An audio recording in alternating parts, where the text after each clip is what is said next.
शक्ती हा अमिताभ आणि दिलीप कुमार यांच्या अभिनयाच्या जुगलबंदीमुळं प्रचंड चर्चेमध्ये आलेला 1982च्या 1 ऑक्टोबरला प्रदर्शित झालेला चित्रपट.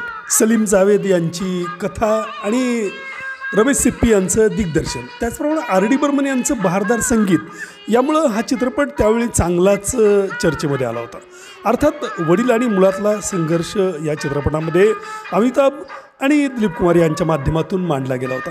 मात्र या दोघांपैकी कुणाला न्याय द्यायचा किंवा पडद्यावरती या दोघांची केमिस्ट्री रंगवण्याच्या प्रयत्नामध्ये मूळ कथा मात्र काहीशी भरकटत गेली आणि त्यामुळे चित्रपट बराचसा कंटाळवाणा बनला.